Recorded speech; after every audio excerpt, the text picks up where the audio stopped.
Je suis Sonia Sevlek, une des fondatrices en fait de l'agence Secom basée euh, en Vendée, à La Roche-sur-Yon. Donc je vous remercie tous d'être là aujourd'hui, d'avoir pris le temps pour mon webinaire sur le thème des outils Google. J'en profite aussi pour remercier la CAPEB, la CNATP pour ce partenariat et merci à Cécile et Céline de la CAPEB. Je voulais aussi saluer au passage les clients Secom. Et je sais que je voulais faire un petit coucou à Nadine et Corinne qui sont présentes du coup à chacun de nos webinaires. Et je sais qu'aujourd'hui, vous serez nombreux aux quatre coins de la Vendée.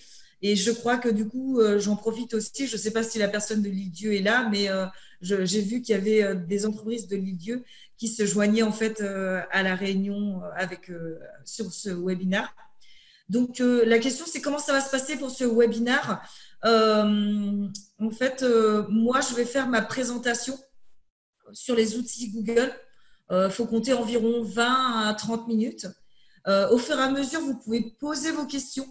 Et quand vous posez vos questions, je ne vais pas répondre en fait immédiatement, mais je prendrai du temps en fait à la fin de mon webinaire pour regarder toutes les questions qui ont été posées et je vais faire de sorte de pouvoir répondre à toutes les questions qui sont posées. Donc voilà. Et tout au long en fait du webinaire, donc moi je vais intervenir, je vais présenter les éléments, mais Cécile pourra aussi intervenir avec moi pour rebondir en fait sur des éléments s'il y a besoin. Du coup, je vais commencer.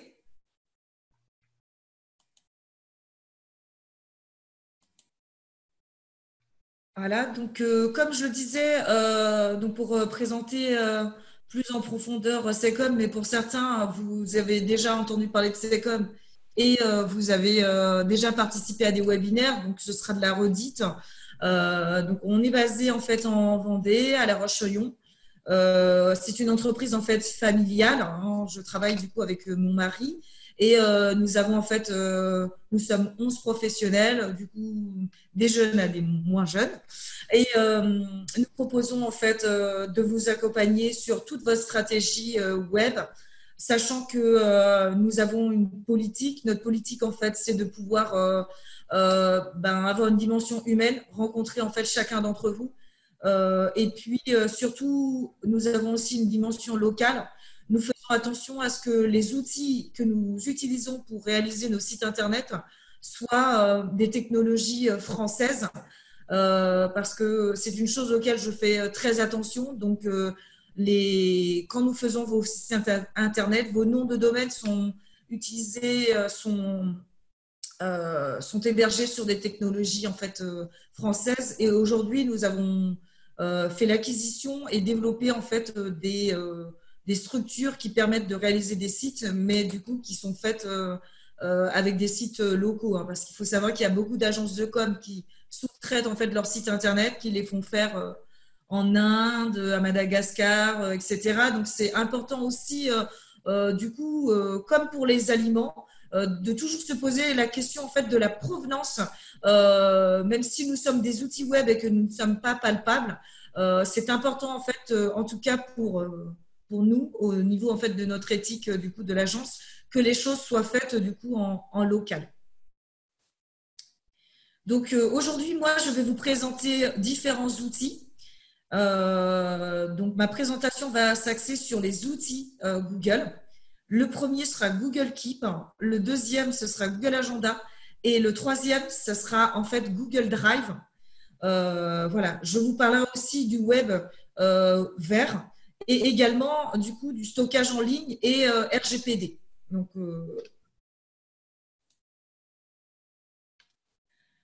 Donc, le premier outil que je vais vous présenter, c'est un outil que personnellement, moi, j'utilise beaucoup et que je présente beaucoup en formation et que lors de mes présentations en formation, souvent, les artisans aiment beaucoup.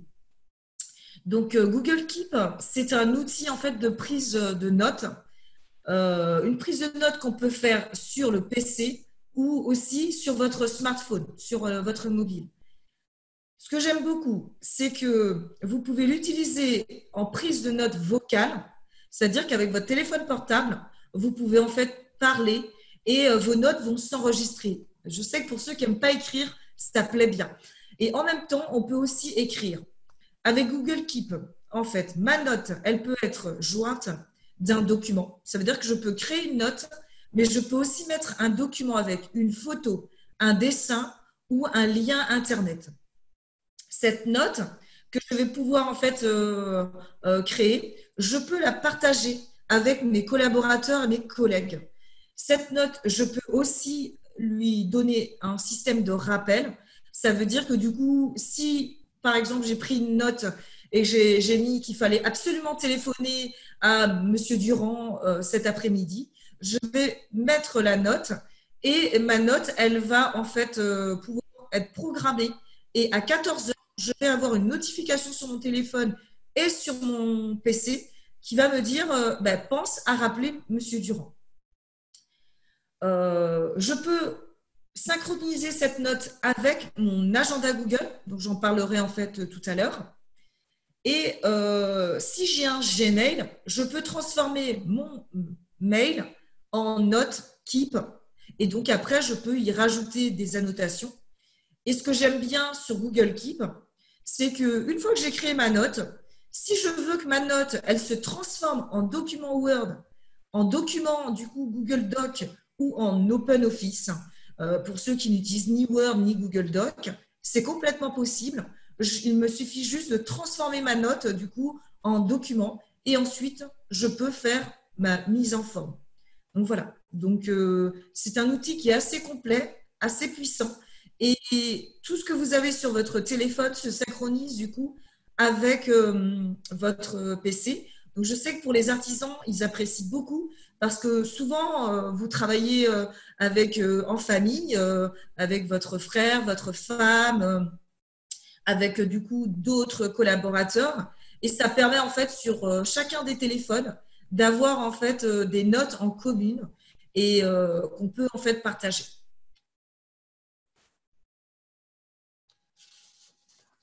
Le deuxième outil que je vais vous présenter, c'est Google Agenda. Donc pour certains d'entre vous, vous le connaissez peut-être déjà, d'autres non. Google Agenda, pour moi, c'est un indispensable aujourd'hui en fait dans nos outils. Qu'est-ce qu'il permet Google Agenda? Donc Google Agenda, comme je l'ai dit tout à l'heure, Google Agenda vous permet d'être synchronisé aussi.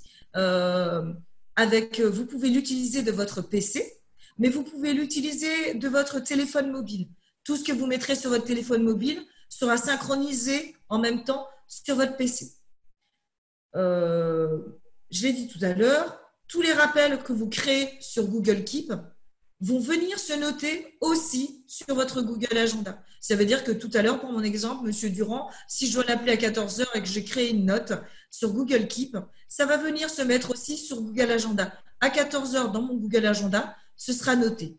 Google Agenda est la technologie en fait qui est très utilisée. Si vous connaissez la plateforme de Doctolib, les prises de rendez-vous chez les médecins, chez les dentistes, eh bien en fait, c'est ce qu'ils utilisent.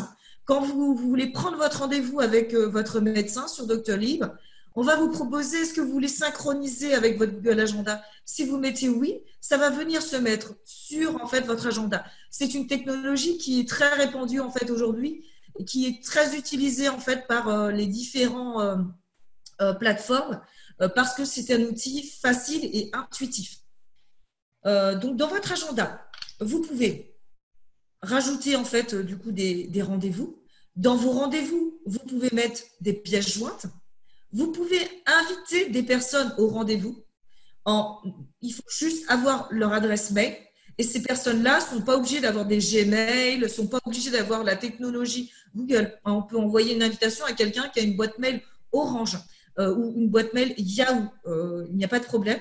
Elle va recevoir, quand vous avez mis votre rendez-vous, par exemple, si on a rendez-vous cet après-midi à 14 heures du coup avec Monsieur Durand, eh bien, je peux dire que du coup, si je veux que ma collègue Swazik soit aussi au rendez-vous, je vais lui envoyer en fait sur son adresse mail, elle peut me répondre si oui, elle sera en rendez-vous, peut-être ou non. Donc voilà. Et si la personne n'a pas de compte Google, ce n'est pas grave. La personne peut répondre oui, non ou peut-être. C'est juste que ce ne sera pas mis sur son agenda en fait à elle. Avec Google Agenda, eh bien, il y a quelque chose qui plaît beaucoup aussi aux artisans. C'est qu'une fois que j'ai programmé mon rendez-vous, je peux mettre une adresse à mon rendez-vous. Et quand je mets cette adresse à mon rendez-vous, eh bien, Google Agenda se synchronise avec Waze et Google Maps.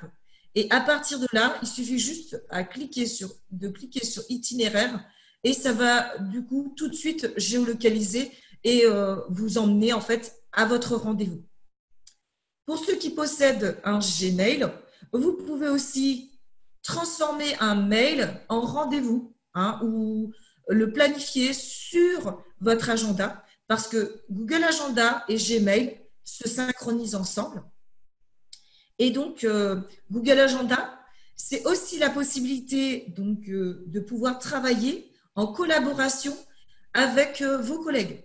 Tout ce que j'ai sur mon Google Agenda, je peux le partager à un collaborateur. Je peux aussi sur un agenda disposer de plusieurs agendas. C'est-à-dire que si vous travaillez à 5, eh bien vous pouvez avoir 5 Google Agenda avec 5 plannings différents et contrôler les 5 plannings. Nous, à l'agence Secom, on est 11 et on a en fait 11 Google Agenda et du coup qui sont partagés ensemble et on collabore en fait ensemble.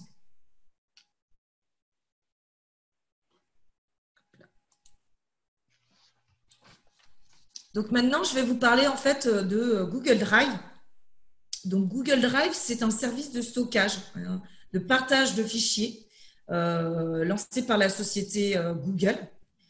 Et donc, Google Drive, c'est pareil que les autres outils. À chaque fois, je vous ai mis les petits icônes, tablette, téléphone portable, PC.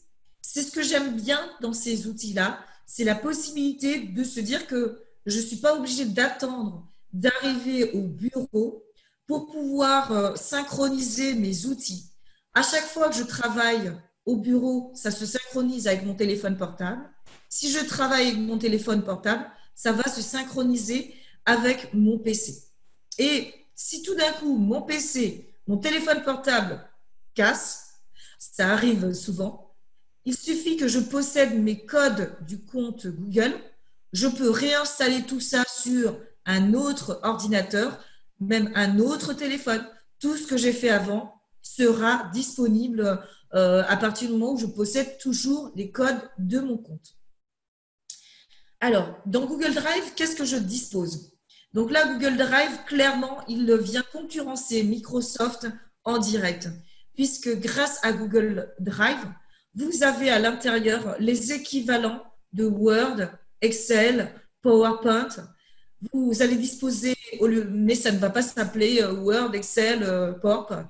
Leur technologie va s'appeler Google Doc, Google Sheet, Google Slide. Et donc, ça, ce sont les mêmes outils, pratiquement avec c'est juste les petits icônes qui vont changer, voilà. Mais vous allez pouvoir disposer sans payer de licence d'un document Word, Excel et Slide. Évidemment, même si c'est un Google Doc se transforme en Word. Je peux l'exporter et le transformer en Word. Et si je n'ai pas Word et que j'utilise plutôt OpenOffice, mon Google Doc peut se transformer en OpenOffice. Il n'y a pas de problème. Les plus, c'est que je vais avoir un document qui ressemble à Word. Donc, moi, je l'appellerai Google Doc puisque c'est comme ça qu'il s'appelle dans Doc. Mais en plus, ce Google Doc, je peux le partager. Sans l'envoyer par mail, je peux le partager à différents collaborateurs. Et donc, ce collaborateur, je peux lui donner différents pouvoirs. Donc, je vais y revenir dessus sur la prochaine slide. Mais ça, c'est le plus comparé à Word, Excel. Voilà, sur Google Doc, je n'ai pas besoin d'enregistrer constamment. En fait, ça va s'enregistrer au fur et à mesure. Et puis, si tout d'un coup, c'est pas bon, je peux revenir automatiquement sur une version précédente. Et après, j'ai aussi un autre document qui est propre du coup à Google, c'est Google Forms. Et ça, je sais qu'il est très utilisé, il est très pratique pour tout ce qui est questionnaire, sondage. Et donc, en règle générale, bien, les personnes qui ont besoin de récupérer des données, on peut utiliser Google Forms pour lancer un questionnaire et puis récupérer les données de nos prospects ou de nos clients. Ouais, nous, on l'utilise beaucoup, Google Forms. C'est quand on organise des réunions et qu'on voilà, qu'on souhaite savoir si vous êtes intéressé et combien il y aura de participants. Donc souvent, on l'utilise. Donc, vous avez l'habitude de l'utiliser puisque vous êtes déjà, vous y avez répondu pour vous inscrire au webinaire. Après, il est aussi très utilisé, Google Forms, pour tous ceux qui utilisent les réseaux sociaux, notamment pour les jeux, concours. Quand vous avez besoin, en fait, de mettre en place un jeu, vous devez faire un tirage au sort. Votre tirage au sort doit être juste et normalisé. Et souvent, c'est un outil qui permet, en fait, de récupérer le nom de tous les participants du jeu. Et à partir de là, vous pouvez faire votre tirage en disant, il y a eu 50, 100 personnes qui ont participé. Donc là, au hasard, vous demandez à une personne de pouvoir faire son tirage. Elle va faire son tirage et là, vous allez pouvoir avoir un nom. Hein. Voilà, par exemple, une utilité autre que des questionnaires ou des sondages pour Google Forms. Alors, Google Drive, au Québec, ils appellent ça Google Disc. Donc, c'est pour ça que j'ai fait un petit clin d'œil du coup à la manière dont les Québécois en fait vont l'appeler. En réalité, c'est ni plus ni moins qu'un disque dur qui est stocké sur les serveurs de Google. Donc, attention à l'utilisation de votre Google Drive. L'utilisation de votre Google Drive en modalité gratuite, c'est 15 gigaoctets. Alors, c'est quand même déjà une certaine capacité. Voilà. Après, si vous voulez plus, c'est vrai que les prix de Google restent très accessibles. On peut disposer immédiatement de 100 gigaoctets pour 1,99 € par mois. Donc, c'est vrai que, eh bien, en fait, aujourd'hui, c'est un des clouds les plus corrects en termes de tarifs hein, au niveau international. Attention, dans Google Drive, on peut se retrouver vite à avoir tout et n'importe quoi. Il faut faire très attention. Ce que je vous recommande, c'est de créer des dossiers et des sous-dossiers. Hein, il ne faut pas se dire que comme c'est un lieu de stockage, je les mets comme ça et puis on verra bien ce que ça va devenir. Non, absolument pas.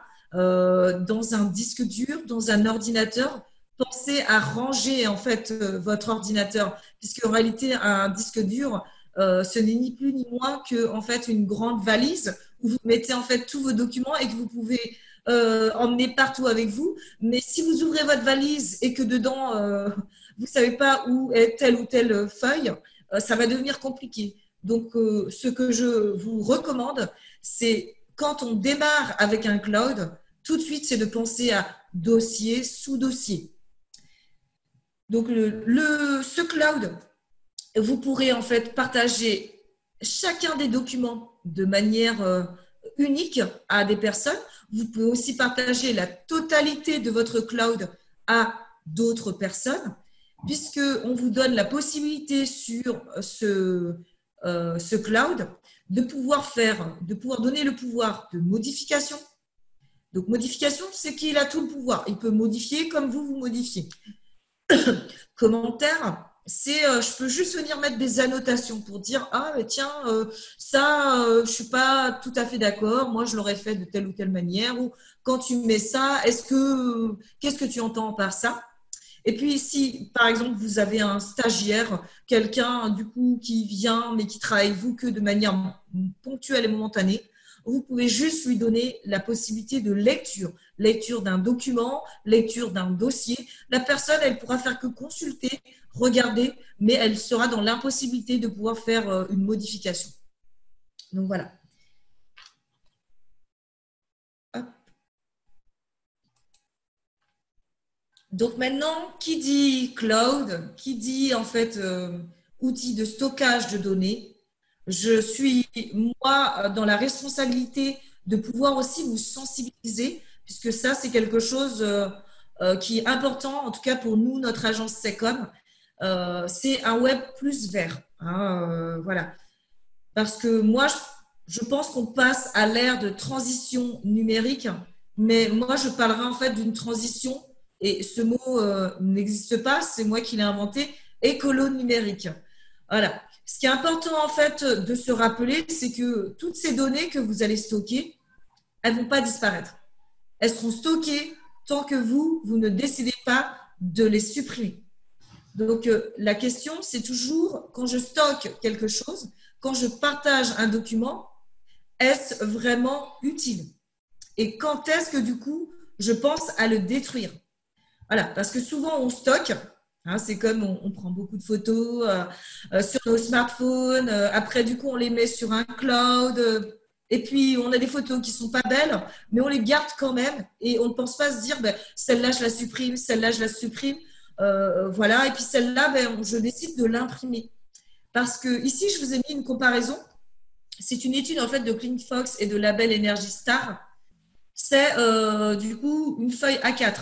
La production d'une feuille A4, quand on veut mesurer en fait la consommation d'électricité, la consommation en fait du coup de CO2 et de dépenses énergétiques en fait d'un élément, on mesure ça en grammes de CO2.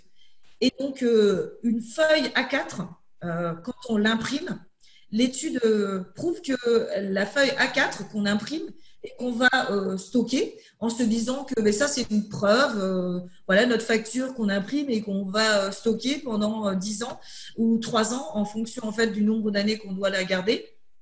Elle pèse 0,7 grammes de CO2.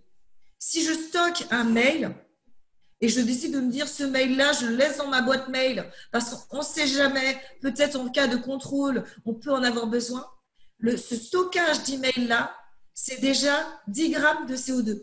Donc la question, elle se pose, c'est est-ce que j'imprime une feuille pour le mettre dans le dossier de mon client parce que en cas où j'ai besoin, et voilà, ou est-ce que je le garde? Je garde en stockage que ce qui me permet de collaborer et ce qui va me permettre en fait de travailler. Sinon, on vous dit oui, le papier, etc. Mais il y a des choses où, en effet, le stockage de données n'est pas plus écologique que l'impression papier.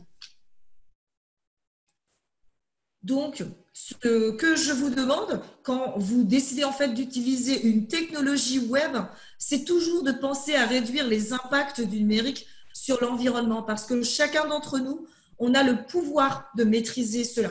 Donc, moi, mes recommandations, c'est en premier, c'est ne conserver que ce qui vous est utile, que ce soit en ligne ou sur vos équipements. Hein. Sur un PC, c'est pareil. Sur votre téléphone portable, c'est pareil. Puisque du coup, plus vous mettez de données, plus en fait votre ordinateur va ramer, hein, puisque du coup, voilà, il va consommer plus d'électricité. Et donc, la question, c'est sur mon cloud, sur mon Google Drive, si je mets ce document, c'est parce que du coup, mon équipe va en avoir besoin et il est utile à mon équipe. Et donc, ça va m'éviter, au contraire, de revenir au bureau pour rechercher les documents, pour repartir, pour téléphoner, pour redemander à ce qu'on m'envoie par mail. Vous voyez, on est plus là dans du gain de temps, mais dans l'utilité du document. Après, ma deuxième recommandation, ce sera voilà, stocker et utiliser le maximum de données localement. C'est le cloud, c'est une solution. Par contre, si vous n'avez pas besoin de partager ces éléments-là, c'est pas parce qu'une fois que vous avez enclenché un cloud qu'il faut tout mettre dedans. Hein. Il y a des choses que du coup vous pouvez garder en fait au niveau en fait de votre ordinateur. Si vous disposez d'un serveur local, parce qu'aujourd'hui ça se fait beaucoup dans les sociétés, des serveurs dans lesquels on peut quand même travailler à la maison, on peut le réinterpeller. Donc ça, je parlerai de serveur local. Et bien en fait, gardez ces éléments-là dans votre serveur local. Pas besoin de le mettre du coup sur le Google Drive. Et les solutions rapides à mettre en place, stocker uniquement le nécessaire. Donc ça, je vous l'ai déjà dit. Voilà, tout ce qui est, à chaque fois, moi je vous dis toujours en web et en stockage de données, la question c'est, ok, je l'ai stocké en données, mais est-ce que j'ai pensé à sa destruction? Moi, en fait, à chaque fois que nous, notre politique au niveau de SECOM, c'est que quand on met un document, on le met toujours à côté aussi sa date de destruction. En fait, parce que sinon, on oublie, puis on se dit, ah, ben, est-ce qu'on va en avoir besoin encore ou pas? Et bien, en fait, si vous avez mis la date de début, vous mettez aussi la date de fin. Comme ça, eh bien, les choses, elles seront claires. C'est oui, donc ça, ce document, pour l'instant, j'en ai besoin. Par contre, du coup, bah, à telle date, le but, ce sera de le détruire parce que j'en aurai plus besoin. Et c'est aussi comme ça que nous, on travaille pour notre archivage. C'est qu'à chaque fois que on a fini de travailler, du coup, avec un dossier client, le dossier client, il a sa date d'arrivée, mais il a aussi sa date de fin et sa date de destruction. Voilà, parce que souvent, quand on conçoit les choses, on ne réfléchit pas à sa destruction. Et c'est ce qui fait qu'on se retrouve avec des gros stockages de données sur des serveurs. Et même nous, des fois, quand on va dans les entreprises, on dit, mais quand est-ce que faut que ce soit détruit? Ah ben, je ne sais pas. Donc, tous les documents sont mis ensemble. Ça veut dire qu'on doit se retrouver à regarder un à un chacun des documents pour le classer en mettant destruction en 2019, destruction en 2020, etc. Et là, ça fait un gros boulot au niveau de la destruction. J'en arrive du coup à ma dernière slide. Ma dernière slide, c'est Google Drive et la RGPD. Puisque du coup, vous avez dû entendre parler de la RGPD qui a été mise en place depuis mai 2018. Donc attention, sur votre Google Drive, au jour d'aujourd'hui, c'est une technologie américaine. Donc moi, je ne peux pas vous garantir où sont les serveurs de cette technologie américaine. La RGPD vous demande du coup de pouvoir faire attention à vos stockages de données. Donc tout ce qui est stockage de données, facturation, comptabilité, s'il vous plaît, ne le mettez pas dans le Drive. D'accord? Ça, il faut le garder sur les data centers locaux, sur vos serveurs locaux, mais on ne le met pas sur le Drive. Voilà, la RGPD ne pourra pas vous attaquer si sur votre Drive, ce sont des documents collaboratifs et où dedans, il n'y a pas en fait de stockage de données dedans. Voilà, on va partager du coup un document de bon de commande, des modèles en fait de documents dedans. Et voilà, mais on ne va pas partager du coup sa facturation, on ne va pas partager du coup toute sa comptabilité, non, parce que en cas de contrôle RGPD, vous ne pourrez pas, si le RGPD vous demande mais où sont ces serveurs, vous ne pourrez pas garantir que ce sont des serveurs en fait européens. Après, ce que je vous recommande aussi, pour tous ces outils, on peut essayer de les mettre en place tout seul. Voilà. Mais il faut vous dire que ces outils évoluent constamment. Donc, c'est important vraiment de prendre le temps de vous former. Parce que nous, ou à notre organisme, quand on va vous former, on va prendre le temps vraiment de réfléchir avec vous sur votre process. C'est-à-dire, quels sont tous vos documents, quels sont ceux qui sont importants du coup à stocker, et puis quelle vont être l'utilité. Parce que dans toutes ces utilités que je vous ai données, il y en a beaucoup, il y en a certains où vous vous êtes dit, moi, j'en ai pas besoin. Et puis, il y en a d'autres où là, vous vous êtes dit, ah ben si, ça, il me le faut absolument. Puis, vous avez passé du temps à du coup vous dire, mais Sonia, elle a parlé en fait de telle ou telle chose, moi, je ne le trouve pas. Nous, c'est un outil que nous utilisons régulièrement, même tout le temps. Et donc, du coup, on va pouvoir en fait vous faire gagner en compétences, vous permettre de devenir vraiment autonome par rapport à cet outil, puis que vous ayez surtout aussi les bonnes pratiques et les petites astuces qui vont vous faire en fait gagner du temps.